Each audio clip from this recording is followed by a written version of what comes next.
alaikum wa rahmatullahi wa barakatuh. Alhamdulillah wassalatu wassalamu ala rasulillahi wa ba'd. Ndugu yangu katika imani unaonitizama, niko hapa na taarifa iliyo njema, taarifa ya kheri yenye kukufaa hapa duniani na kesho akhera. Ndugu mpendwa mtazamaji, nimekuja na tangazo muhimu kutoka kwa Wood Foundation wakishirikiana na Al-Hajar TV. Sote tofahamu juhudi kubwa na jitihada inayofanywa na Wood Foundation kwa kusimamia jamii wasiojiweza, mayatima, wajane, maskini na kwa kila jumla ya watu. Wood Foundation wamekwenda mbio, wameweza kununua ardhi, lakini sasa hivi wana azma ya ujenzi wa wakfu ambao kwamba itagharimu milioni 50. Ardhi walillahi alhamdu wamekwenda mbio, wameweza kuipata, iko sehemu ya Ratna. Kikubwa kinachostahiki sasa hivi ni sisi kusimama na wao. Hili ni jambo muhimu sana na kila mmoja wetu astahiki kuliunga mkono, kwa sababu ni manufaa kwako wewe.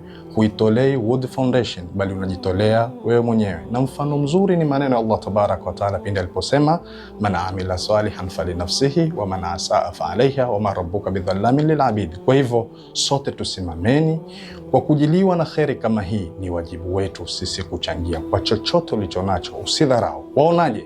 Iwe ni sababu ya wewe kushirikiana na Wood Foundation kuwalea mayatima 300 walioko Butula Busia na walioko Vikwatani hapa Kisauni Mombasa. Kwa ajili hiyo ni tangazo muhimu sana hili, na ukilisikia msambazie na mwenzako, kwa sababu mwenye kumjulisha mwenzake kwenye kheri ni mfano walioifanya kheri kama hili. Kutakuwa na kongamano la watu kuchangia katika wakfu ya Wood Foundation kwa lengo la kuwasaidia na kuwalea mayatima siku ya tarehe 18 Januari 2026 Afrah Hall. Usisahau ya kwamba mgeni rasmi atakuwa ni Sheikh Nurdin Kishki hafidhahullah. Namaliza mazungumzo yangu kwa kusema usisahau Mtume akwambia, ana wakafilul yatimi kahataini fil janna. Mimi na mwenye kumlea yatima na kumdhamini yatima tutakuwa hivi peponi.